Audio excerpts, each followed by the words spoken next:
इक़रा वरब्बुकल अकरम अल्लज़ी Allam bill क़लम अल्लमल इंसान मा लम यअलम। कर्नाटक में बंद का कोई असर नहीं, पड़ोसी रियासत में मुकम्मल तौर पर बंद मनाया गया। अली पब्लिक स्कूल भटकल में तलबा के माबेन दिलचस्प सीरत क्विज़ मुकाबले का इनेकाद। यशवंतपुर से कारवार जाने वाली ट्रेन रद्द किए जाने के सिलसिले में गौर कौस, इसी ट्रेन को मंगलुरु और बेंगलुरु के दरमियान चलाए जाने का फैसला। अवामी यौम इश्तियाल, भड़की ममता और कहा मोदी को सियासत से ही रुखसत कर दूंगी। फौजियों ने हमसे एक एक करके जिनसी ज्यादती की, रोहिंग्या खवातीन का बयान। हर जुल्म और ज्यादती का मुत्तहिद होकर मुकाबला करेंगे, जमीयत उलमा हिंद की ज़ेर एहतिमाम मुस्लिम दलित मुश्तरिका महासंग्राम रैली का इनेकाद।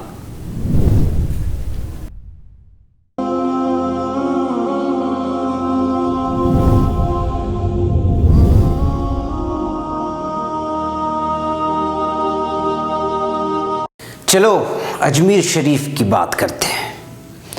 नाज़रीन, कुछ दिन कबल जमीयत उलमा हिंद की जानिब से अजमेर शरीफ में एक इत्तिहाद का बेहतरीन सबूत पेश किया गया। इसी पस मंज़र में कुछ ख़ास बातें सीधी बात के ज़रिए से लेके आ रहा हूँ, देखना ना भूलें। फ़िक्र ख़बर की सीधी बात मेरे साथ।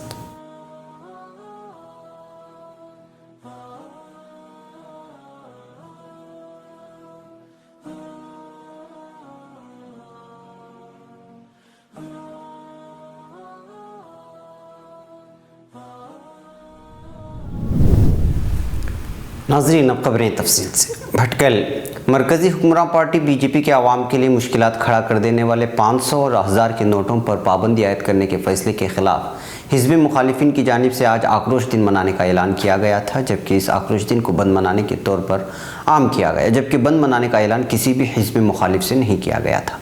बीजेपी की मुखालिफ पार्टियों ने जहाँ आक्रोश दिन को कामयाब बनाने के लिए कोशिशें की, वहीं बीजेपी ने मरकज़ी हुकूमत के इस फैसले को सही करार देते हुए कई शहरों में आवाम के दरमियान मिठाइयाँ भी तकसीम की।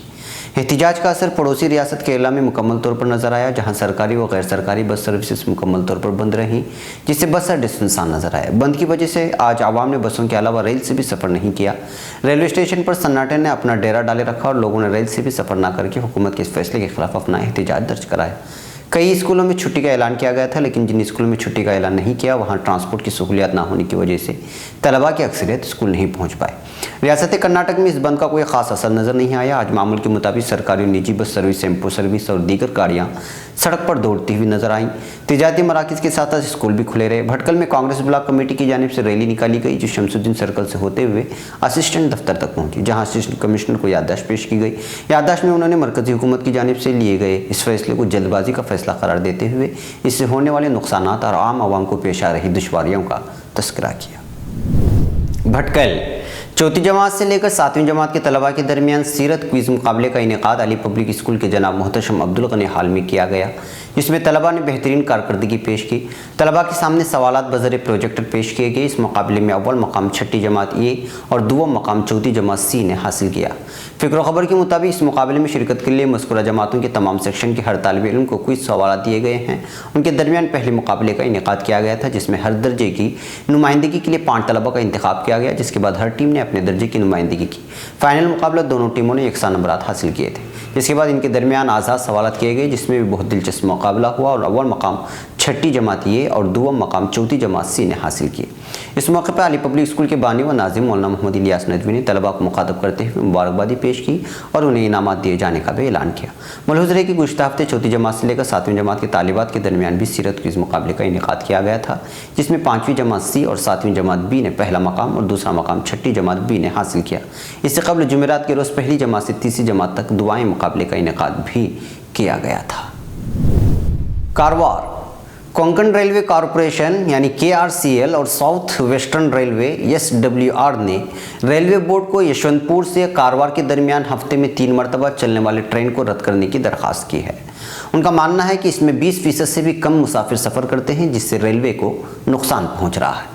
इस ट्रेन को रद्द किए जाने पर फैसला सामने आने के बाद ये ट्रेन उसके बाद से यशवंतपुर से मंगलूर के दरमियान चलाई जाएगी। मंगलूर रेलवे कम्यूटर्स फोरम से ताल्लुक़ रखने वाले सुदर्शन पुत्तूर का कहना है कि मंगलूर और कारवार के दरमियान ये ट्रेन रद्द कर देने की सूरत में बेंगलुरु और मंगलूर के दरमियान इसकी रफ्तार तेज़ की जा सकती है। इस पर हतमी फैसला सामने आने के बाद ये ट्रेन कुन्नीगाल और सोलूर से होते हुए बेंगलुरु पहुंचेगी। वेस्ट कोस्ट रेलवे यात्री संघ के सदर जी हनुमंता कामत ने कहा कि बेंगलुरु और मंगलूर के दरमियान चलने वाली इस ट्रेन की रफ्तार बढ़ाने में कोई दिक्कत नहीं है। इस ट्रेन को उन्हें बेंगलुरु से हुबली के दरमियान चलने वाली जैन शताब्दी की रफ्तार के मुताबिक चला सकते हैं। मलहूज रहे कि मस्कुरा ट्रेन को यशवंतपुर से मंगलूर जंक्शन के दरमियान 390 किलोमीटर का फासला तय करने के लिए बहुत ज़्यादा वक्त दरकार होता है। ये ट्रेन यशवंतपुर से सुबह 7 बजे निकलती है और मंगलूर शाम 5:40 पर पहुंचती है, जिससे मुसाफिरों को काफ़ी परेशानियां लाहिक होती हैं। उसकी रफ्तार का जायज़ा लिया जाए तो ये ट्रेन 40 मिनट फी घंटे के हिसाब से अपना सफ़र तय करती है।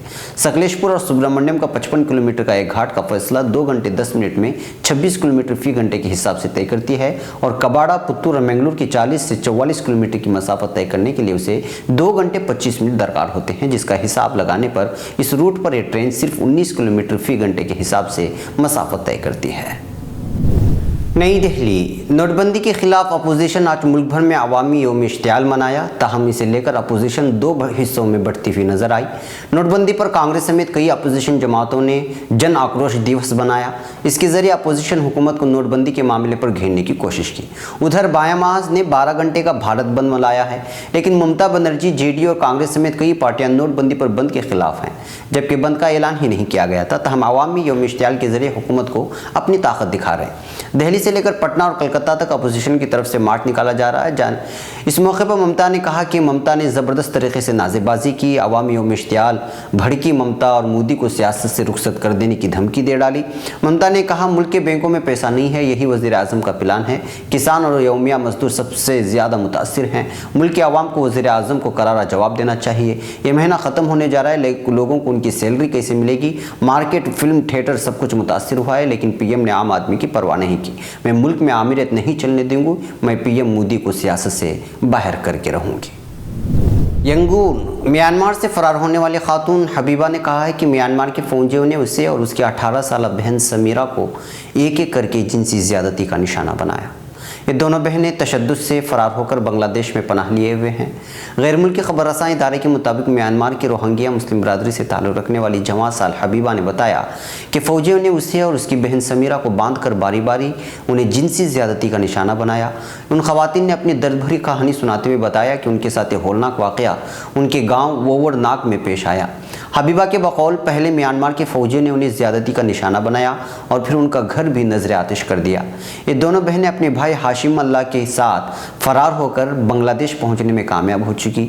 हाशिम ने बताया कि हम यहाँ बांग्लादेश में भी भूख का शिकार हैं, लेकिन कम से कम कोई हमें कत्ल करने की कोशिश या तशद्दुद का निशाना नहीं बना रहा। हबीबा ने कहा कि उन्होंने हमारे गाँव के कई मकानात को नजर आतिश कर दिया। उन्होंने मेरे वालिद समेत बहुत से लोगों को कत्ल भी कर दिया और मुझे और मेरी बहन को जिनसी ज़्यादती का निशाना बनाते रहे। इस इंटरव्यू के सिलसिले में हबीबा ने अपनी शनाख्त जाहिर करने पर कोई एतराज़ न किया। हबीबा का ये भी कहना था कि एक फ़ौजी ने उन्हें धमकी दी थी कि अगर वो दोबारा इस गांव में नजर आए तो उन्हें हलाक कर दिया जाएगा।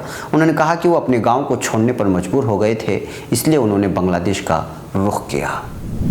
नई दिल्ली, मुल्क में मुसलसल जुल्म और नाइंसाफ़ी के खिलाफ दलित, मुस्लिम और आदिवासियों की मुश्तरका महासंग्राम रैली कल यहाँ दिल्ली के रामलीला मैदान में मुनक़िद हुई थी, जहाँ सभी ने मिलकर यह अहद किया कि एक दूसरे के खिलाफ हो रही ज़्यादतियों का एक साथ मुकाबला करेंगे। पिछले 1 साल से मुल्क में दलितों और मुसलमानों पर किसी न किसी बहाने हो रहे हमलों के पस मंज़र में ये सबसे बड़ी मुश्तरका रैली थी, जिसमें दलितों के साथ मुसलमानों की बड़ी भीड़ जमा थी। ये रैली दलित तंजीम नाकड़ूर और जमीयत उलमा हिंद के इश्तिराक से मुनक़िद की गई थी। इस मौके जमीयत उलमा हिंद के जनरल सेक्रेटरी मौलाना महमूद मदनी ने कहा कि आज हम इक़्तिदार के लिए नहीं बल्कि अपने हालात बदलने के लिए यहाँ जमा हुए हैं जो हमसे क़ुरबानी चाहते हैं। उन्होंने ऐलान किया कि अगले 6 माह के अंदर उत्तर प्रदेश के हर ज़िले में मुश्तरका इजलास करेंगे और समाजी दूरियों को पाट कर मुल्क में जारी नाइंसाफ़ियों को कुचल देंगे। मौलाना ने कहा कि इस मुल्क में दलित, आदिवासी और मुस्लिम एक हो जाएँ तो बड़ी ताकत बन जाएगी और फिर कोई जालिम आँख उठाकर नहीं देख सकता। मौलाना मदनी ने कहा कि आज़ादी वतन के बाद हुक्मरान बदल गए, लेकिन नाइंसाफ़ी ख़त्म नहीं हुई। सिचर कमेटी ने अपनी रिपोर्ट में साबित किया है कि मुसलमान आज की तारीख़ में माशी, इक़्तिसादी और समाजी एतबार से सबसे निचले पायदान पर हैं। बिल्कुल इसी तरह मुल्क में आदिवासियों के हालात भी बदतर हैं, जहाँ कभी कभार उन्हें पत्ते खाकर ज़िंदगी गुजारना पड़ रहा है। मौलाना ने कहा कि आज का ये इजलास एक तारीख़ रकम करने जा रहा है, लेकिन अगर हमने इसे मंजिल समझ लिया तो हम नाकाम हो जाएंगे। अगर हमें नई मंजिल हासिल करनी है तो मुसलसल मेहनत करनी होगी। मैं मुसलमानों से कहना चाहता हूँ कि अगर हमने अपनी लड़ाई तन्हा लड़ी तो हम कभी कामयाब नहीं होंगे। जिस दिन हम दूसरों के बारे में भी सोचने लगेंगे और ख़ुदगर्जी छोड़कर दूसरे के मजालिम पर बेचैनी महसूस करेंगे, अल्लाह ताला हमारी मदद करेगा। इजलास के मुंतज़िम और नागपुर के सदर अशोक भारती ने कहा कि अगर सारी अक़लियत मुत्तहिद हो जाए तो तय है कि मुल्क में बदलाव आएगा। उन्होंने कहा कि हमें मालूम है कि कुछ लोगों को बदलाव पसंद नहीं है। ये वही लोग हैं जिन्होंने गुजरात में हमारे बच्चों को पीट पीट कर मार डाला। आज गुजरात से आया हुआ वो बाप भी यहाँ मौजूद है जिसका बच्चा मारा गया। वो जमीयत उलमा हिंद के शुक्रगुजार हैं जिन्होंने गुजरात में उनका साथ दिया। उन्होंने इस उम्मीद का इजहार किया कि रामलीला की इस तारीख़ मैदान से आज जो तहरीक शुरू हुई है वो नतीजा ख़ैज़ होगी। नाज़रीन, ये थी फ़िक्र ख़बर वीडियो न्यूज़ की अहम तरीन ख़बरें। मज़ीद आलमी, ख़लीजी, मुल्की और मकामी ख़बरों के लिए स्क्रीन पर दिए जा रहे हमारे वेबसाइट्स तक आने की ज़हमत फरमाएं। फिर मुलाकात होगी। वस्सलामु अलैकुम रहमतुल्लाहि व बरकातुहू। क्या आप अपने नए घर के लिए डाइनिंग टेबल खोज रहे हैं? Sofa set, tea table, cabinet अलमारियों से अपना नया घर सजाना चाहते हैं तो जल्दी करें। मदीना कॉलोनी में वाक़े अली एजुकेशनल बुक हाउस में आपको रियायती दामों के साथ बेहतरीन और उम्दा क्वालिटी के sofa set, dining table, cabinet अलमारियाँ, टी टेबल और नित नए डिज़ाइन के आपके पसंद के फर्नीचर दस्तयाब हैं। जल्दी कीजिए, महदूद स्टॉक है। राबिते के लिए इस नंबर का इस्तेमाल करें 8150939399।